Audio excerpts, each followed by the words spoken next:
Welcome, everyone, to another edition of the Irish Breakdown podcast presented by our friends at FanDuel. I'm Vince, that's Trevor, that's Brian. We have just, first of all, before we go any further, happy Veterans Day to everyone out there. We want to make sure that we support the troops, as we always do at Irish Breakdown. So I want to make sure that I put that one out there. So happy Veterans Day to all those that follow Irish Breakdown, and everyone else. Make sure you give your favorite veteran a hug and thank them for their service. So we really appreciate it. We thank everybody for what they were able to do for us and continue to do for us. So thank you very much on this November 11th. Now let's talk about some football, some college football. The second release of the college football playoff rankings are out, and we have plenty to talk about. And we are going to talk about how this affects Notre Dame, where they're placed, what that looks like. We are going to talk about, the bracket itself, if there's any matchups we're looking forward to in this, if this were the last one, And then, of course, did anything jump out at us negatively, positively based on the games that were played on Saturday? But I'll tell you what, I have a feeling things are going to look a lot different this time next week. But that's a different conversation. Oh, yes. That's a different conversation. That conversation's for the 18th, not the 11th. It could mess up Notre Dame, depending on how things go. I mean, Notre Dame, if things go horribly wrong, could win next weekend and be the first team out. If both Texas and Oklahoma win close games. Now, I still think there's a lot would happen. They'd still be fine. They'd still get in. But, at least for the present moment, that's kind of how that would go. So it's going to be a fascinating weekend of football, fellas. It really is. Trev and I are going to talk a lot about that on Thursday. But, the latest rankings are going to set up some very interesting matchups. And you could see them kind of, setting up some teams for some potential late season top 25 wins.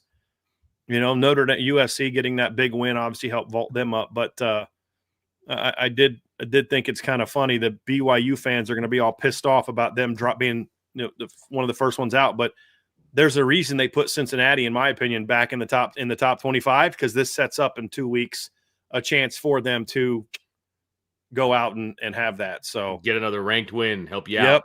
Mm-hmm. Yep, that seems how the bottom of the rankings tend to work out. And we've said it before, we'll say it again. If BYU wins out, there's a real good shot that the Big 12 gets a second team in if they win out, because they've got to play a good UCF team, a top 25 Cincinnati team. They really need Cincinnati to beat Arizona this weekend. Yeah, true. And it's going to be fun. And of course, for Notre Dame, we saw some good things too, guys. No doubt. So Notre Dame checks in at number 9 in this week's rankings, up one spot from last week at number 10, because the aforementioned BYU Cougars got turned into little kittens when they played Texas Tech. So they dropped that. Smacked. Yeah, they got dropped back behind Notre Dame. Not overly surprising, at least to regular fans, maybe not BYU fans. So Notre Dame checks in at number 9, which sets up in this particular bracket. It sets up a Notre Dame on the road against Oregon in the 8-9 matchup. And then whoever wins that gets the number 1 seed, which is Ohio State. So that is where Notre Dame falls. Gentlemen, I will kick it to you. Thoughts on Notre Dame's spot? Is it what you expected? Is it appropriate? All of those things. Trev, you start, buddy. Yeah, I mean, I expected them to go up a spot because of some of the movement ahead of them with BYU losing. We talked about that last week. Whoever was the loser of the BYU-Texas Tech game would fall behind Notre Dame, so their spot is to be expected. Notre Dame, they still think highly of some of the opponents on their team. USC got bumped up to 17 after some losses. Virginia and Louisville dropping their games last week helped out. USC moving up to 17th, and then Pitt, they moved up a couple spots as well to 22nd. And that, again, sets up a bye. Yep, sets up a really good matchup in Pittsburgh this Saturday for Notre Dame. But my thoughts on Notre Dame are pretty simple. It's nothing too surprising. I will say I will be interested to see what the committee does if Notre Dame does go out and handle business against Pitt and not just get a win, but win convincingly. I'm very curious to see what they'll do there, because Indiana escaped a game against Penn State. in one where they definitely could have lost. And Indiana and Texas A&M beat a ranked Missouri team by 21 points, and they still stayed 2-3. So that kind of puts me at a spot where I don't know if the committee, even if Notre Dame goes out and handles business. Now, other teams around can win or lose. That could affect Notre Dame in some way as well. But Notre Dame goes out and handles Pitt, it wouldn't surprise me. And I'm going to just put this disclaimer out now. If then next Tuesday, Notre Dame is still at 9th. It's a ranked win. It helps, but it's kind of that's what I get nervous for because I don't know how they would move up. If the committee is setting a precedent in the top 10 that if one team can beat another ranked team by 21 points and the other one loses to or beats a team by 3 on the road. A team that's sub 500, yeah. Yeah, and still stay at 2. I don't know what that does for Notre Dame. Very curious to see how that goes. A couple things about that, Trev. I agree with your general principle. I personally would have moved Texas A&M up. And it's not yeah. I'm not always people, oh, you barely beat a bad team. I'm like, look, that happens in college football. I mean, I think people make too much of that. Oh, they barely beat. You guys remember when Ohio State struggled with a really mediocre Nebraska team last year? I mean, that stuff happens. It's more so A&M's win was really impressive. You know what I mean? Like, even if Indiana would have won by 10 against Penn State, that's not nearly as impressive as A&M, who now has a win over number 9 Notre Dame at Notre Dame. They have a win over, so I just feel like Indiana's still living off of that Oregon win. And whereas A&M has multiple good wins. So at the end of the day, though, I still think it all works out. So here's to your point, Trev, because I think you make a great point. Let's say that Oregon this weekend, who do the Ducks play this weekend? They have a pretty easy game before they play USC next week, right? They play Minnesota at home. So let's say they go beat Minnesota by 10. Notre Dame just destroys Pitt, and they leap Notre Dame a spot ahead of Oregon. If Oregon goes out the next week and smacks USC, then I could see that when Notre Dame beats Syracuse, then I could see them jumping them right back up. So at the end of the day, that part doesn't matter. And now it's about, okay, can USC go up to Eugene in a couple of weeks and beat Oregon? That's really what talking about getting ahead of Oregon, Notre Dame fans need. And there's still some games on the docket for those teams. Like Texas Tech, I think if they win the Big 12, if they lose the Big 12 title game, I think you see 2 Big 12 teams, but then I could see Texas A&M, Texas Tech still falling behind Notre Dame. It just depends on how the rest of the season shakes out. And Trev, that'll be something that you and I talk a lot about. But yeah, I don't think that Notre Dame, just based on the teams that are ahead of them, I don't know that Notre Dame is going to be able to move up this weekend without some losses. I think they're going to need some help from a losses standpoint this week to move up ahead of the teams that they play. No matter how bad they beat number 22 Pitt this weekend. So, and that's not overly surprising. That the climb was always going to be neat. You were always going to need to have teams lose to climb up to 5-6 like you were a year ago. Because that's what happened a year ago. Teams lost. Miami lost 2 of their last 3 games. That helped Notre Dame jump up. So it's going to be interesting, fellas. Very interesting. For Notre Dame, Vince, what were your thoughts? I mean, is this kind of just Notre Dame and then the top 10 overall? What were your thoughts? No, this is exactly where I figured Notre Dame would end up based on what happened last weekend, because most of the quote-unquote chaos was behind them, except for the BYU Texas Tech game. And because BYU got beat so bad, I'm not surprised that they fell back. Going into the weekend, I was like, well, if that's a close game and Texas Tech wins, BYU could very well still be ahead of Notre Dame. I could have seen that being the case since that's only their first loss. But the way that they got beat, they belong behind Notre Dame. So I have no problem with that. And therefore, everybody just kind of bumps up a spot, except for Texas Tech. They leaped up over Ole Miss, which that's why you don't schedule the Citadel in the middle of November, in my opinion. Yes, you're going to beat the Citadel. I get it, but you just don't play them in November. And that hurt them. That hurt them. That hurt who they are as far as their resume is concerned, because Texas Tech went out and beat an undefeated BYU team, and Ole Miss beat the Citadel. Whoop! They jumped them. Let's just say that Ole Miss would have played Northwestern in a non-conference game. I still think Texas Tech leaps them, because what the committee's looking at is, the entirety of your resume. And Texas Tech's resume just got a boost.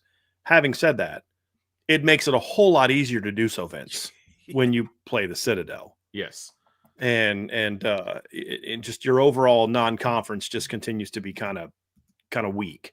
Yeah. And I believe Oregon's the only one-loss team now behind Ole Miss of the like one-loss like good teams. Am I correct on that? Because did Ole Miss fall to 8, right, or 7, right? Ole Miss is 7 in front of and Oregon, and then 8 is Oregon. So yeah, they're the well, no, it'd be BYU, but yeah, I think Texas Tech deserved to move up this week. I'm not surprised by that, but for the same reason that I'm surprised that A&M didn't move ahead of Indiana. I mean, you're rewarding Texas Tech for beating a good team and sort of hurting. And I don't know if it's dropping Ole Miss as much as it's rewarding Texas Tech. But then why aren't we doing the same thing for A&M? Because you dropped Missouri out of your top 25? Well, they were 22 last week. So that's the thing that I didn't understand is I feel like the ranking between Indiana and A&M should be close enough to where when A&M goes out there and has an absolutely dominating win over a team that you thought was the 22nd best team in the country last week, and Indiana has a bit of a clunker, against Penn State. Let's be honest about that, and I felt like that should have given a little bit of benefit of the doubt to Texas A&M. I mean, they're still going to do the whole "we don't love A&M's defense" thing. So, are you just locking A&M to number 3 no matter what they do? Sounds like Despite it. Indiana's going to finish the regular season with one win over a top 25 team, and a schedule that overall is not that challenging. I'm not someone who doesn't think Indiana should be ranked. Actually, they have 2 top 25 wins because they do have the win over Iowa. But yeah, I don't know. You have a 5-point win and a 10-point win over ranked teams, and right now you're coming off a 3-point come from behind last second win over a team that's now 3-6. I don't know. I just felt A&M has been pretty dominant. I mean, the last month they've played one competitive game that was at Arkansas, who plays everybody tough. So that one puzzled me a little bit. At the end of the day, I don't think it'll matter if A&M wins out. They're going to jump ahead of whoever loses the Big Ten title game. If Ohio State and Indiana both, I think they'll at least flip those teams. You know what I mean? Like they're going to still be 1, 2, 3. There's still a lot of football to be played. I think that's that's the most important thing. Now, let me ask you guys this, because just looking at this and knowing that there's 4 more rankings to come out, I think something along those lines. After the conference. I mean, the next 3 will matter the most because once conference championship games are played, we kind of have a pretty good idea of who they're going to be. Where ideally and realistically, maybe those are 2 different answers, would you like to see Notre Dame when it's all said and done? Go ahead, Trev. I mean, ideally, I would like to see Notre Dame at 7, 8. I think that'd be a really good spot. But I look at some of the teams ahead of them and what would have to happen for them to host. And I do still think it's a possibility. I definitely, but for some of the teams in front of them to lose, there are teams kind of quickly behind Notre Dame that could jump them. Yeah. It's like who loses, right? Exactly. Like you would need Georgia to lose, but if they lose to Texas, then I don't think Notre Dame moves up and then Texas. If anything, you could argue they move down. Yeah. Because I don't think they drop Georgia behind them or Alabama behind them. Alabama, you'd have a better argument to say deserves to be dropped than does Georgia in that instance. But yeah, I agree with you, Trev. They could go down to 10 in that situation. Exactly. Like if Notre Dame wins out, I still think that they make it. I do think that they would end up being 10th, but this kind of goes back to what I was talking about in my prediction. Like when we were talking about where do we see Notre Dame falling, I said somewhere around 8, 9, and this is realistic. Not what I hope happens. It's just what I see playing out because of the teams in front of them. Mm-hmm. Even when we were talking about this at the start, I was never really worried about the teams behind Notre Dame. I was never worried about Louisville. I was never worried about Virginia. I wasn't worried about Vandy. None of those. It was the teams in front of Notre Dame that would allow them to move up. Or the teams right behind them, Texas and Oklahoma. Yes. Right.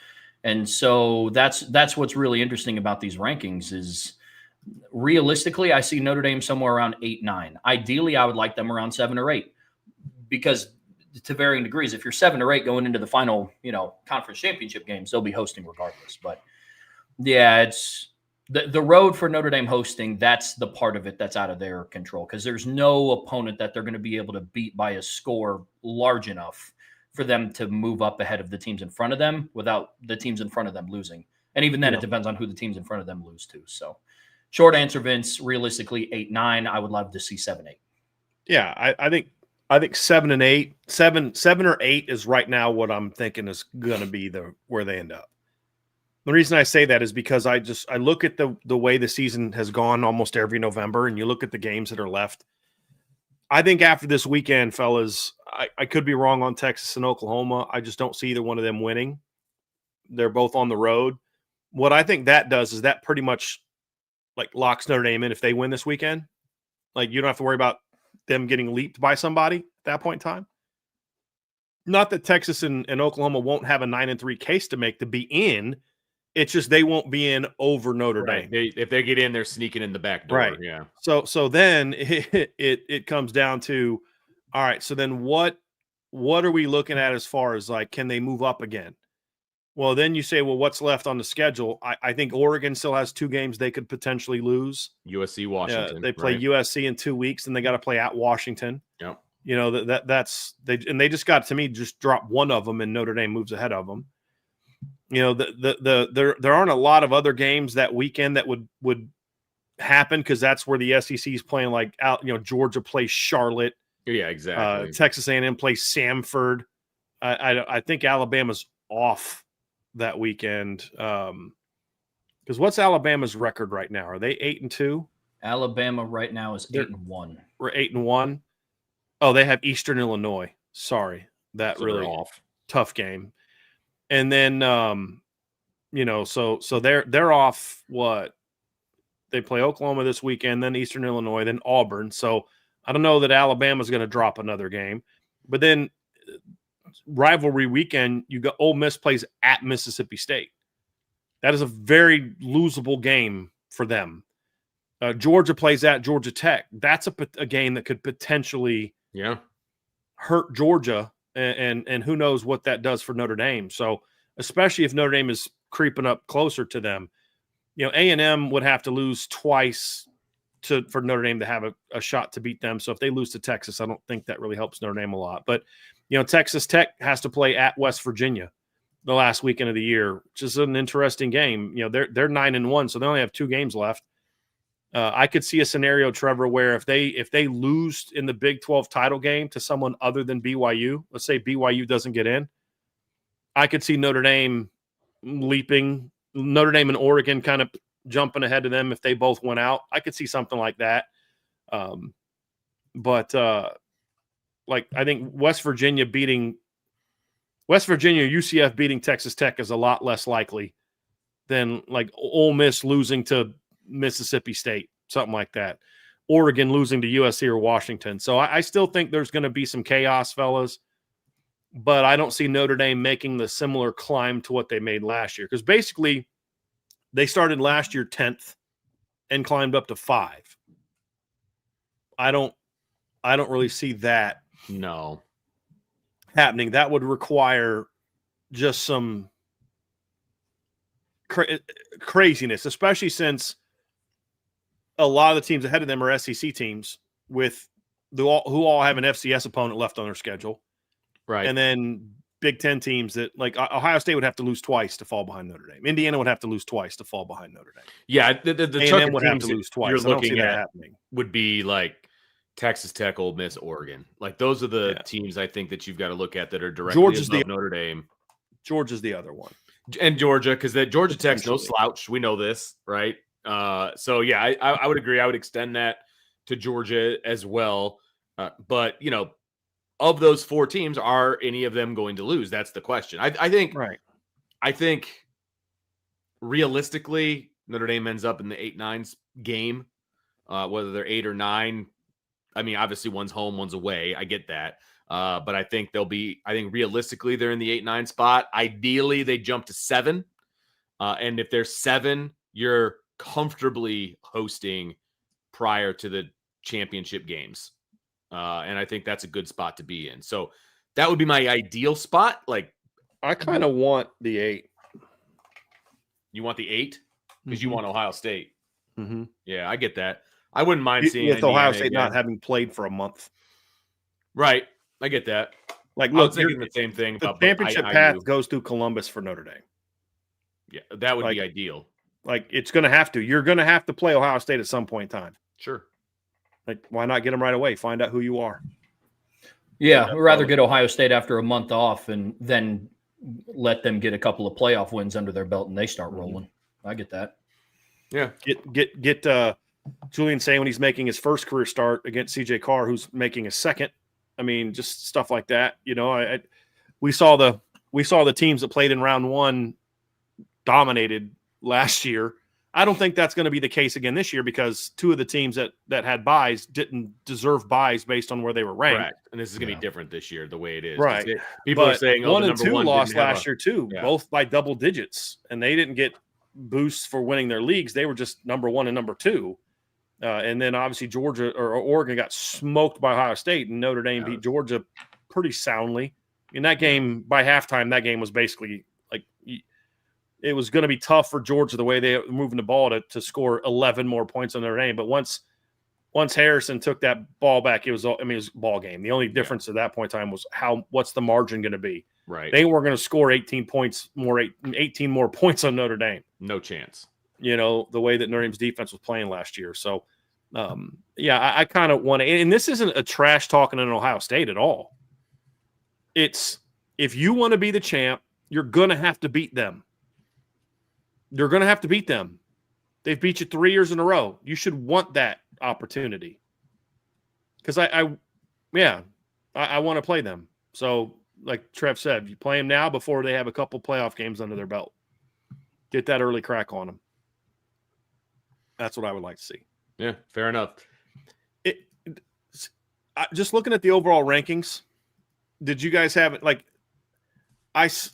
any thoughts just kind of on the rankings in general? I had some thoughts. Go ahead, Trev. Go ahead, but I want to hear you guys first.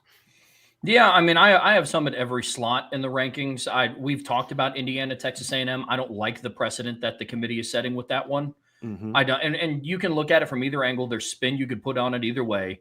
Reese Davis, shocker, was one of the people who talked about some of the spin in IU's favor. It's like, I know it was close, but hey, it's November. A win's a win. And it's like, yeah, a win is a win. And Texas A&M beating a conference opponent on the road by 21 points is pretty impressive. We're not saying drop them to 9. No. We're just saying that the other undefeated team who's been dominating more should be ahead of them. Yeah exactly. Yeah. The Texas Tech Ole Miss rankings I thought were a little bit interesting. Like them flipping. I understand why they did it, but then why did like dropping Ole Miss, I guess is a better way to phrase this. Why not drop them behind Oregon? If that's going to be the case. Oregon just beat a ranked opponent also on the road. It was an ugly win, but it was a ranked win. If we're going to dock Ole Miss for playing the Citadel or whoever they played, why does it stop there? Mm-hmm. I think they have very comparable resumes. I think that's Trev, interesting. Do you think it was more about them docking Ole Miss, or was it more about them just Texas Tech's resume looking that much better once they beat number 12 BYU by 22? Yeah, I it was probably more of the dominant win, I guess. Like I'm coming at it from the angle of if the committee's going to look at resumes as a whole, like, yeah, you jump Texas Tech up, but then if you then compare the 7 and 8 slots with Ole Miss and Oregon, Oregon's coming off of a top 20 win. I mean, they thought highly enough of Iowa for them to lose and have them drop a spot, So yeah. Which I didn't hate that for Iowa. Like, Bill thought they were going to drop Iowa completely out, and I was like, that'd be absurd. Like, they went toe to toe with your number 8 team in the country, and were a missed field goal at the end of the game away from winning that game. I was surprised. I mean, I get why they have Louisville ahead. I feel like here's my issue with the whole head-to-head thing. I feel like they're being a little inconsistent with the head-to-head thing. That's my issue. And this is where I say again, I don't have a lot of sympathy for Miami fans crying about they should be ranked ahead of Notre Dame, but I do think Miami should be ranked higher than where they are. And I will continue to say that because Miami has a win over your current number 24 team by like 30 and your current number 19. Like, I know they got a bad loss. I get that. But, like, why is Virginia still ahead of Louisville? You know what I mean? Like, their quarterback's out. So what are they still ranked for ahead of Louisville? You know what I mean? Like, USC gets the head-to-head, but they're like 17-18. Virginia, Louisville is 19-20. Texas and Oklahoma are 10-11. And then Notre Dame and Miami are 9-15. You know what I mean? Like, I get some of the beef that Miami fans have. My beef is, why aren't you bitching about being behind Vanderbilt, Utah, and BYU and Oklahoma and Texas? Because you don't need to be in over Notre Dame. You're not going to jump in over Notre Dame. What you want to do is slot behind Notre Dame where you closer to where you should be. And that's where I think Miami fans just don't have any common sense. And the commissioner of the ACC is a complete moron. Why are you pushing back on Notre Dame? How about you compare their resume to Vanderbilt? Because how many wins does Vanderbilt have over currently ranked teams? Do you guys know the answer to that question? I believe that's not a rhetorical question. I believe it's none. Correct? Yeah, none. And guess what? They beat Missouri with their backup quarterback as well. So this notion that somebody said that the commissioner said that they didn't jump them because Missouri played their third-string quarterback. So did A&M play every starter that they had at the beginning of the year? Isn't their stud running back not playing? Yeah, Le'Veon Moss is out. Exactly. So why do we put this injury hype on quarterbacks more than other positions? You know what I mean? So, like, if you're going to do that, why didn't Notre Dame have the number 1 seed last year? Or the number, you know what I mean? Like, because they were playing with a ton of injuries. Like, it's silly. They dominated. And last I checked, their quarterback doesn't play defense. And that win that A&M had last weekend, they scored 38 points on what is allegedly one of the better defenses in the SEC. And it wasn't a fluke. They had 464 yards of offense, 6.82 yards per play, 243 rushing yards, 221 passing yards. What does that have to do with your quarterback being out? You know what I mean? So, like, I just felt like that was a bad argument. And in Penn State or Indiana almost lost to a team who's 3-6 who played their backup quarterback. So, like, that's the inconsistency that bothers me with the committee. Part of it is I think the guy that's the spokesman is an idiot. Like, guys, he is an idiot. It is amazing how people like that have positions of power. This is a guy who basically assaulted one of their football players allegedly after a game this year. Have you guys seen that story? Yeah, look up that story. But it's ridiculous, like, to say you didn't move Texas A&M up because they blew out a team who was playing their third-string quarterback, number 2 quarterback. But you're going to not punish Indiana, who won by 3 over a team who was 3-6 and playing their backup quarterback. Well, but the Missouri kid's a true freshman. So's the Penn State kid. Like, what are we doing here? What are we doing here? You know, so I just think some of that inconsistency bothers me. You know, it really does. At the end of the day, 2 versus 3 doesn't matter a ton. They're going to have to play each other in the second round anyway. But, I mean, to some degree, it kind of matters.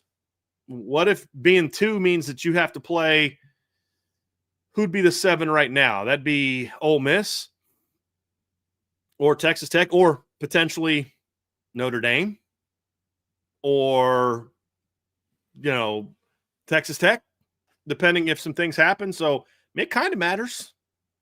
Kind of matters. But I still think Miami's underrated. I still think Utah's overrated. I personally would have Miami at 13.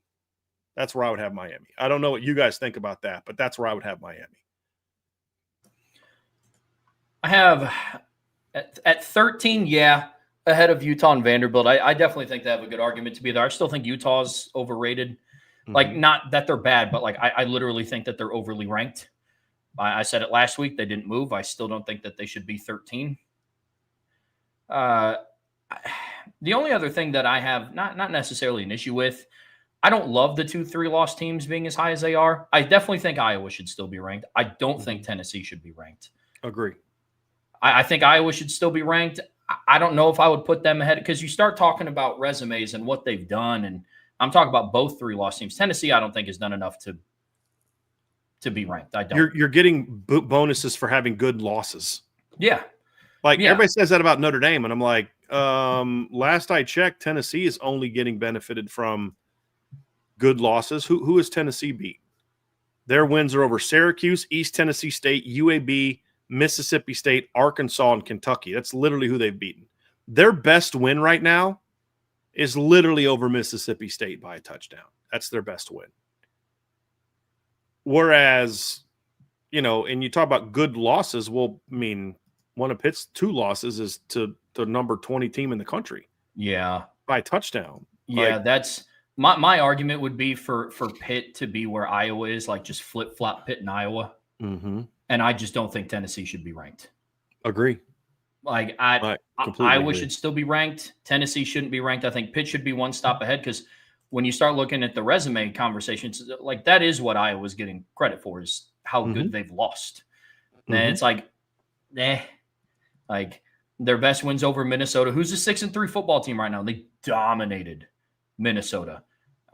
I mean, Pitt also dominated NC State, who has a couple of really good wins right now, too. 2 top 20 wins. Exactly. Yeah. So, like, those kind of cancel each other out, and Pitt has one less loss. And then the loss to Iowa State, it was earlier in the year, so it shouldn't impact them too much. But I still can't believe Iowa lost to Iowa State. So, yeah, that's really the only other gripe that I had with the rankings, if I'm being honest. I mean, why is Tennessee still ranked and Missouri's not? Because their loss is most recent. Probably. They have the same record. Yeah. Neither of them have wins over ranked teams. I think Tennessee is big time overrated. I think Tennessee's just there because they give a boost to some of the teams in the SEC that are ahead of them.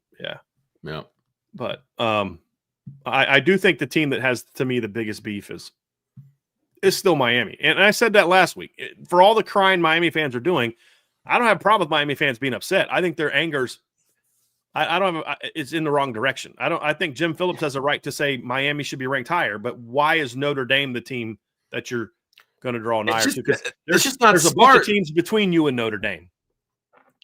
Notre Dame is an ACC member in every other sport. Right. Like, what are you doing? Like, you're cutting off your nose to spite your face on this one, man. Like, it's not the best look for you, considering Notre Dame has propped up the ACC for years. Like, that's just not a good look, man, because you can, like you said, you can pick a number of other teams to do the team A and team B and who has a better resume and all that stuff. Like, it's just not a good look, man. I have no problem with him stumping for Miami.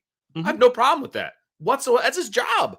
I have no problem with that. But you're essentially stumping for Miami against somebody that's in your family. Who was 8 teams away from you last week. Correct. There's 7 other ones. Why aren't you crying about, hey, why aren't we? Because here's the thing. If you're Jim Phillips, and he's an idiot. I'm sorry. I'm calling a lot of people idiots today, but it's just true. It just goes to show, just because you've achieved professional success doesn't mean that you are necessarily someone who should be in your current position.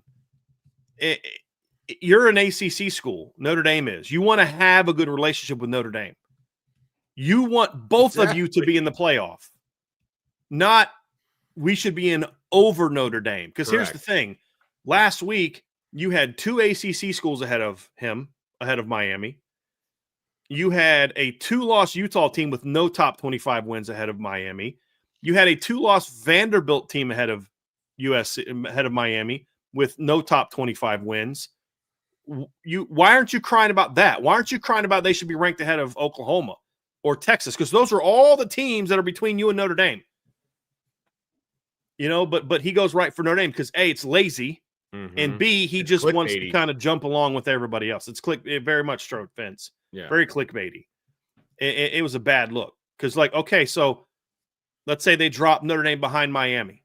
You know what? You guys are right. We're going to drop Notre Dame, but they're not going to jump Miami up 8 spots. They're just going to drop Notre Dame. Let's say they just hey, we've seen the error in our ways.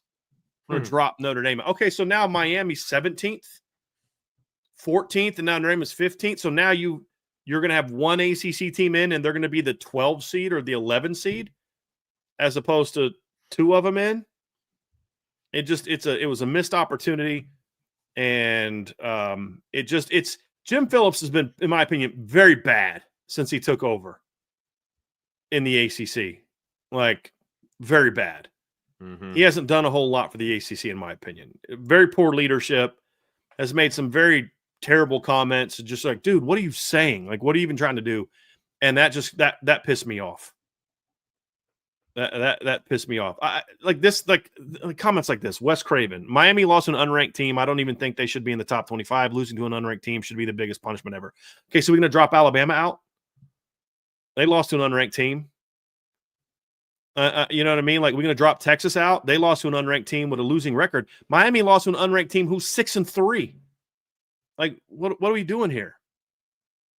You know, like we got to drop out a lot of teams if we're going to talk about teams that we got to drop out for losing to unranked teams. We got to drop out Alabama.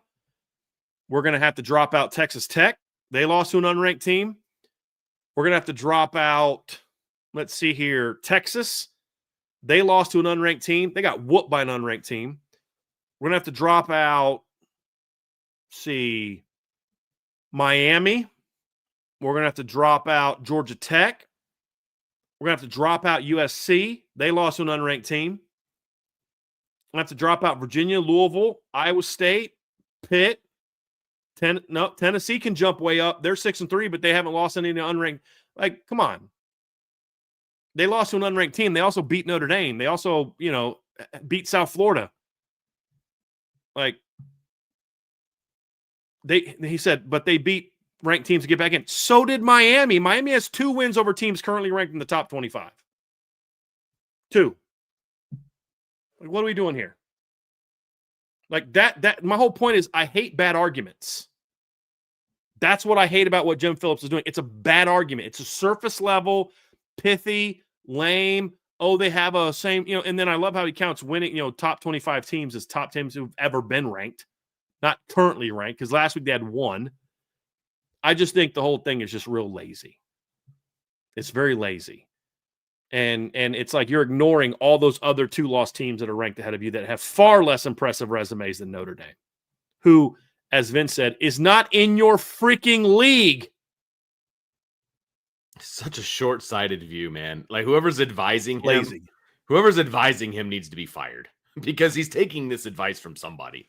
He's not or a one-man whoever's handling show. His Twitter page. Yeah, whatever the case may be, like, it's a bad look. It's a bad look, man. And I hope, well, I shouldn't say that because a lot of the coaches and presidents of the ACC don't like Notre Dame. They don't like the deal that they got. So they're not going to say anything. But they're not smart enough to understand that Notre Dame being in your league helps you morons. Correct. They're not, especially with the moron that they're about to play this weekend. So, yeah. But that's why the ACC sucks, honestly. Mm-hmm. They have terrible leadership. Yeah. Terrible leadership. Yeah, well, absolutely. The only other beef that I had with the rankings, I said it last week, I'm going to say it again. I think Michigan is still too high. I think they're propping them up for Ohio State to probably get a good ranked win at the end of the year. Right. Nobody can give me a rational argument as to why Michigan is ranked this high. They have good losses. That's it. And even then, it's like to good teams is what I mean by good losses, Trev. Yeah. Both were by double digits. They weren't in either game, but they're good losses on the surface level way that we tend to look at things right now. Sure. They lost 2 top 20 teams. Who'd they beat? Yeah. But literally. And obviously not many people are actually watching Michigan play because they're not as ugly as well, in defense of them, if it's the same people that watched Michigan last year, they probably look like world beaters right now compared to how they looked on offense last year. Their offense was bad last year. They're not good this year. But you're right. Mm-hmm. They're light years better than they were last year, but the bar was exceptionally low, like a toddler could crawl over that bar. So, yeah, I mean, they beat Purdue by 5. They beat Michigan State by 11. They're not good. They're fighting for bowl eligibility right now, assuming they can run the table. The Washington win looked good until Wisconsin just beat them. You lost to USC by 18. You beat Wisconsin by 2 touchdowns. I guess your best win is at Nebraska, probably by 3. I don't know, man. I don't see it with I'm with Michigan. you. I don't understand why they're ranked inside of the top 20. Yeah. I mean, with as many teams that have 3 losses, I don't mind Michigan being ranked in the top 25, but Sure. they should be closer to Cincinnati than they are to USC. Yep. And if you're going to talk about, doing things with injuries, I love how Michigan fans love to talk about how Justice Haynes got hurt in that game, as if that justifies why they got dominated. I'm like, do you guys remember who rushed for a bunch of yards on you? It was USC's 3rd string running back, because they lost 2 running backs in that game. Right. They don't remember that. So, again, I hate bad arguments.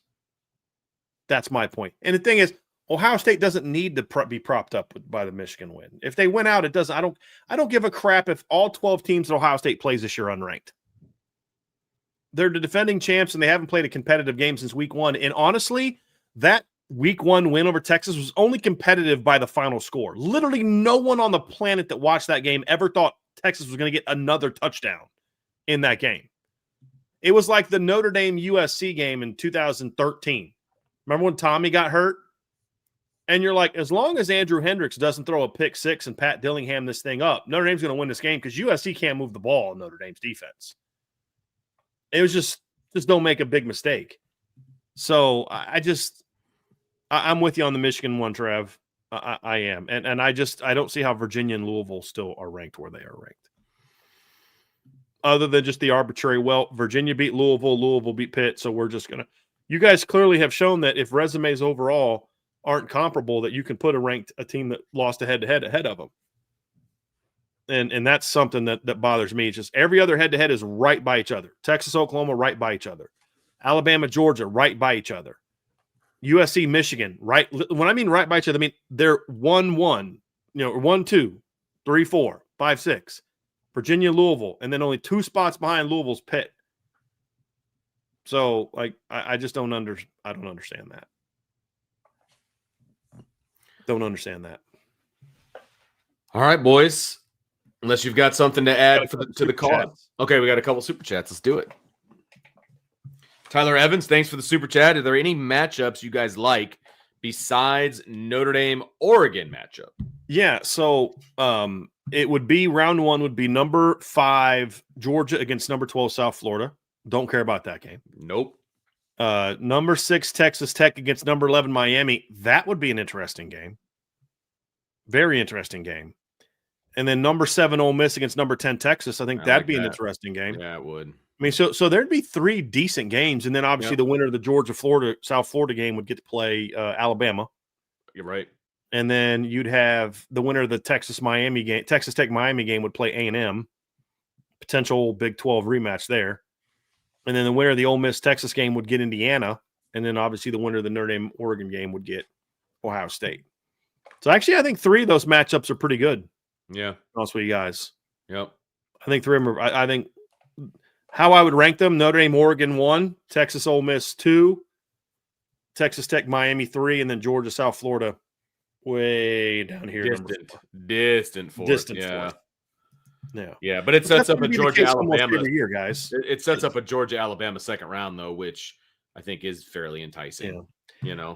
I will say this about the potential rankings, because the Bills were talking about this on the show we were doing at CFB Nation.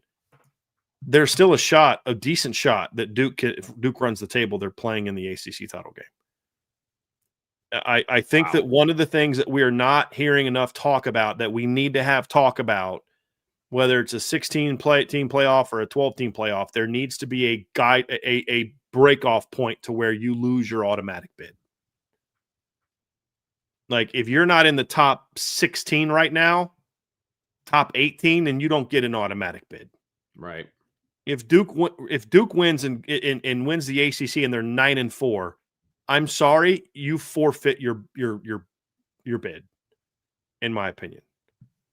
Like, because if a team has that many, it's like Clemson last year. I don't think Clemson should have been in last year, just for what I believe. For what I believe about it. Like, yeah, I understand why you have the automatic bids, but there needs to be some sort of cutoff where, like, guys, this team sucks. This league sucked this year. You guys remember the year that UConn clinched a berth to like the Orange Bowl against Louisville because they won the Big East and at 8-4. You know what I mean? Like there should be some sort of cutoff. Like last year, okay, maybe you could argue Clemson should have got in at 14, but I think the 14 ranking was just to kind of pump up Clemson to make it a better looking ranking. So that's kind of where I'm at on these. Actually, no, that's the wrong ranking. Hold on. CFP rankings, week 16. Clemson was 16. Like, I don't know, man. I think there should be a cutoff. There should be, if you're not above this ranking, you're league four. If your champion's not above this ranking, then you forfeit. Isn't it the 5 highest ranked conference champions? Isn't that the rule though? Mm-hmm. Yes, but what I'm saying is the rule could be edited to where it is that unless the conference champions aren't ranked at least at something. I gotcha. You know, so like right now, you could have two G5 conference champs ranked higher than Duke. Correct. And they should get in over ACC. You could have James Madison and South Florida get in over Duke. You really could. 100%. Yeah. Then if you wanted to, but see, like what I would say is I would just say that's forfeit, because now you're going down to the next highest ranked conference champion. Yeah. And if that team's ranked even lower than Duke is, or like let's say in that instance, Vince, that they went to JMU, well, JMU wouldn't rank in the top 16 either. You know what I mean? So it's like your league forfeits that automatic bid. Would you have a caveat that doesn't necessarily apply to the group of 6 champion? No, I don't think being in the top 16, I think is going to be tough.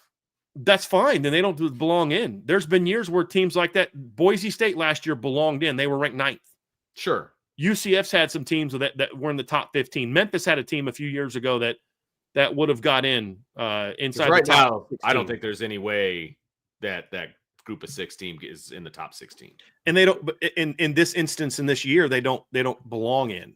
Yeah. That's my point.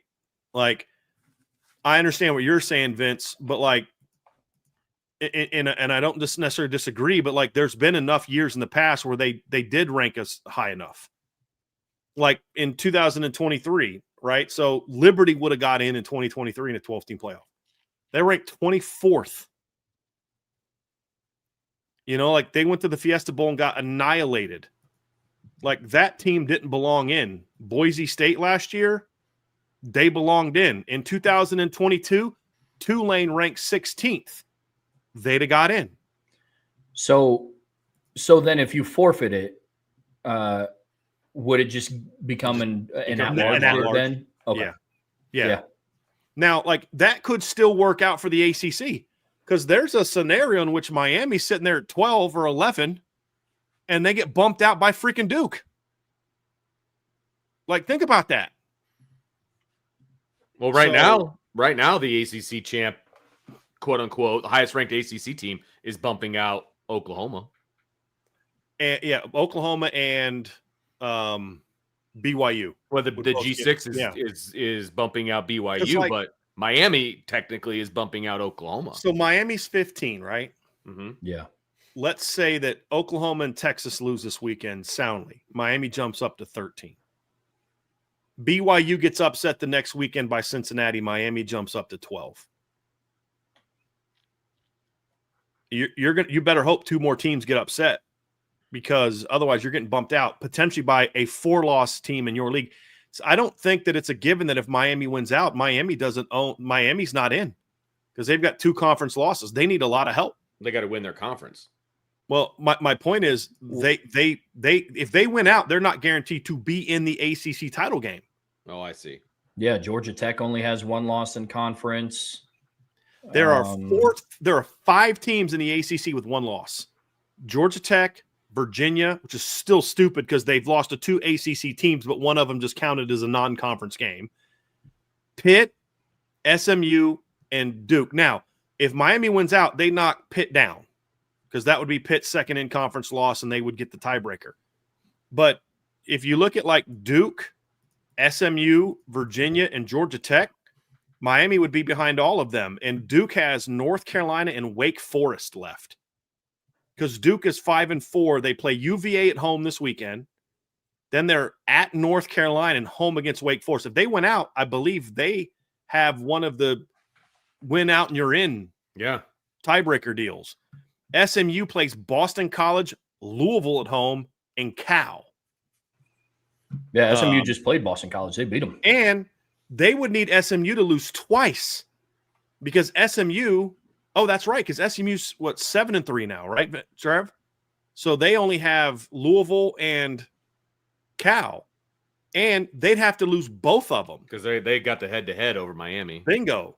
So you'd have a shot where Miami needs a lot of help to get in. Huh? Miami needs a lot of help to get in. But my point is there's a chance that your 4-loss conference champion could knock Miami out. Mm-hmm. Because here's the thing, Vince. In this scenario where Duke wins out, the G5 gets the 11 spot. They'd knock out Oklahoma. The ACC would knock out number 12. That's true. So, So then you'd have a Duke versus Georgia matchup in the first round. I think I'd rather watch South Florida. South Florida's a better team than Duke. That's what I'm saying. Jeez. So, that's my whole. You guys, that's why I say there needs to be some sort of negotiation. Now, I don't think that's going to be possible because I don't think the lower level leagues are going to want to go for that because it's never going to be a Big Ten team that gets left out. It's never going to be an SEC team that gets left out. Right. But that's the kind of thing that I wish. This is what bothers me about the leadership of the big conferences. That's the stuff they should be fighting for, that they'd have a much better chance of getting than we get 4 automatic bids and we get 6 automatic bids and we get all this crap. That's what you should be fighting for. If you don't finish at least ranked in the top 18, then you're not in. Mm-hmm.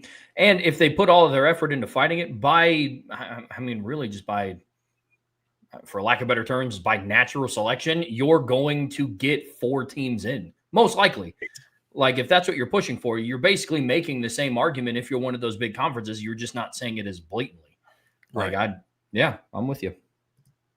Yeah, that's the thing that bothers me. So again, that's what Jim Phillips needs to be focusing on, not jumping 8 teams and getting to Notre Dame. Just throwing this out there because why not?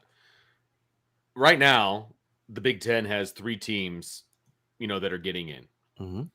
The next possible team to get in would be USC or Michigan. 17 and 18, right? Yeah. What are the odds that the Big Ten has 4 teams in the playoff when this is all said and done? If USC beats Oregon, I think they have a great shot. Okay. Because I think USC would jump in, would have a shot to jump in, and Oregon would be at the end. Now they would need help.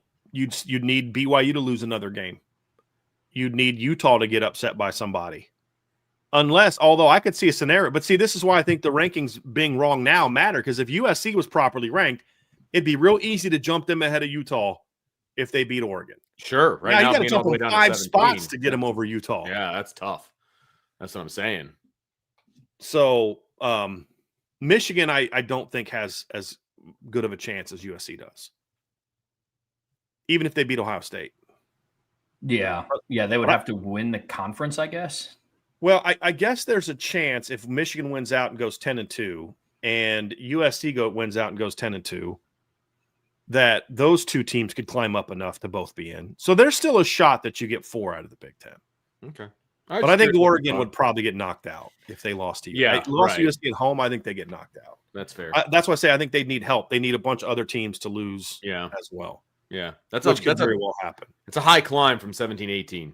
Where are we at right now, Vince, with the leagues? Is it? I know you've got SEC's got 4 in right now, I believe. A&M, Alabama, 5. Georgia, Ole Miss, Texas. Okay, so 5. I know exactly who you forgot too, Vince, because I always do that as well. I always forget Texas. Well, and Texas wasn't in last time. You know what I mean? So they had 4 last time. Now they've bumped up and they've got 5. So you've got 5 SEC. You've got 3 Big Ten. You still have, you only have 1 Big 12 because of Texas Tech, right? You've got 1 ACC, whoever that happens to be, and 1 group of, and 1 independent. Is that everybody? Yep, that's right.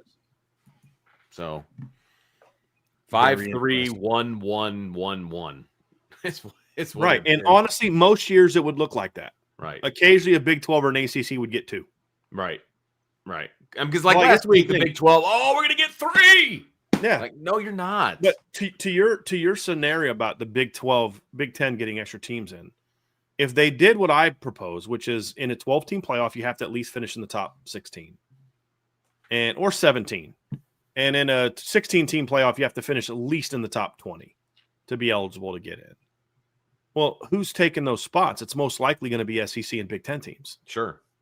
Like, you've got a much better shot and having a PR win by advocating for that.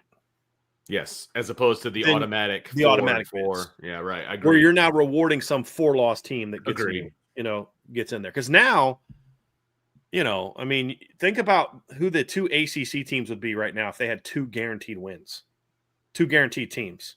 Right now, it'd be Miami and what? Virginia? I think Georgia Tech. Georgia Tech is Georgia Tech. That's right. Georgia Tech jumped up. But they're not going to finish their events or Trev at the end of the year if they got to play Georgia wins out, Louisville wins out, and they got to play Georgia. Yeah. So, like, a lot of dominoes still to fall, fellas. Yeah. That's really what that's it comes why I think down they to. should be pushing for that. That would help the Big Ten and the SEC and not make them look like complete losers. Absolutely. Trying for automatic bids. Yeah, completely agree. Because it will, just like these rankings will eventually work themselves out over the next 4 weeks, that will also work itself out. Yes, there will be a year or 2 where they only get 3 teams in, but more often than not, it's going to be 4. It's going to be 3 or 4 every single year, sometimes 5 SEC right now. So, like, I feel like they would catch way more goodwill with the other conferences and with college football as a whole if they just went in and did it exactly the way you said it, as opposed to we want 4. They just pound the table that they want 4 automatics. Because right now, if you did 4 automatics for the Big Ten, you've got a 17 seed getting into the playoff. Like, you know what I mean? Like, that's just not a good look to me. That's just not a good look. So, and then you're bumping out teams that deserve to be in there. And if we went to a 16-team playoff without automatic bids, the Big Ten would have a great shot at getting a 4th team in. Oh, absolutely. Yeah. If you're going to go to 16, they're not going to. You don't even need the automatic. That's the thing that's so dumb about it. It's just, right. You're knocking right on the door. It's just greed. They just want the guaranteed payouts. Right. They want at least 4 guaranteed payouts. It's like they just don't want to look at the long term, Look at the long term. Look at the, it's just. Your only priority shouldn't be the good of the game, but it should at least be a priority. That's why they're trying to get in business with the security, whatever, because they want that money now. Right. Short term. Who knows what that looks like a decade from now, but short term. And who knew that USC and Michigan would be the cooler heads prevailing, but whatever. All right. Gentlemen, anything else you want to, for the good of the cause? No. All right. Sounds good. Well, everybody, thank you for hanging with us. We really appreciate it. We had 2 more super chats. Yeah, hit them. Yes. Christopher Galloway, thanks for the super chat, man. Appreciate you very much. Slow and steady, my friends. This is a marathon, not a sprint. Absolutely, Chris. Could not agree with you more. By the way, Notre Dame was 8 last year in the same spot. Okay. Only 1 spot, and they got up to 6 or 5.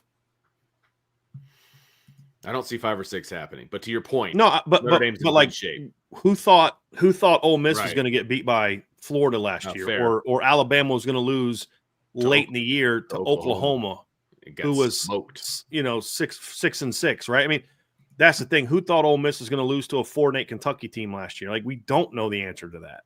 I mean, who thought that Virginia was going to smoke Cal one week and then lose to Wake on the road and then lose to Wake the next week?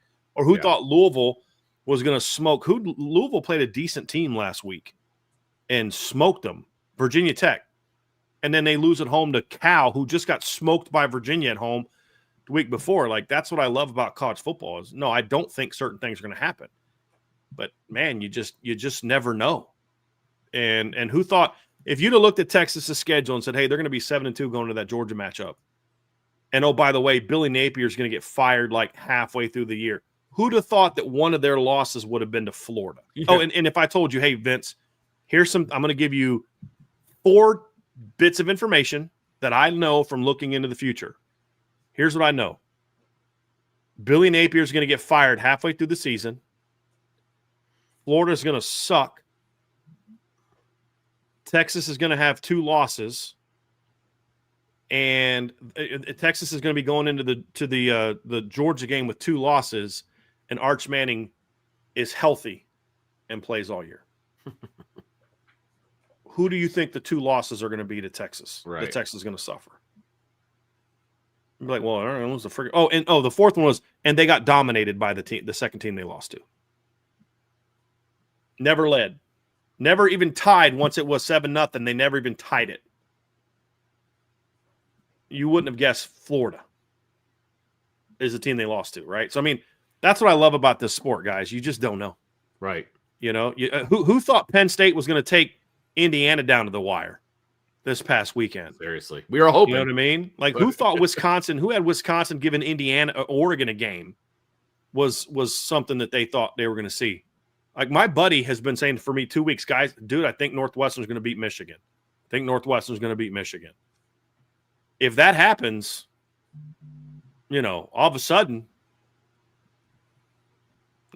some of those wins, like Oklahoma's win over Michigan, doesn't look as good, right? I mean, there's a lot of craziness still left to play. Miami's got to play at Pitt, at Virginia Tech, and home against NC State. This may not, where they're ranked right now, may not even matter in a couple weeks. Or Miami could jump way up because that's 3 potential good wins in a row, or 2 out of 3 are good wins in a row. So, I mean, like if Boston College plays against Georgia Tech like they did against Louisville and Notre Dame, they got a shot to win that one. I mean, it's just there's so much still left to play. You know, Ole Miss has to play at Mississippi State. Utah has to play at Baylor this weekend. Do not sleep on Baylor in that game, fellas. Trev, I know that's one you and I'll be talking about. BYU has to still play TCU and at Cincinnati. There's so much football still left to be played. And if what the committee says is true, this team may not lose, but their resume may look like trash in 2 weeks because all the wins they were banking on now don't look like much. So that's why I'm looking for these next 3 weeks. Oh, yeah. And then the final super chat.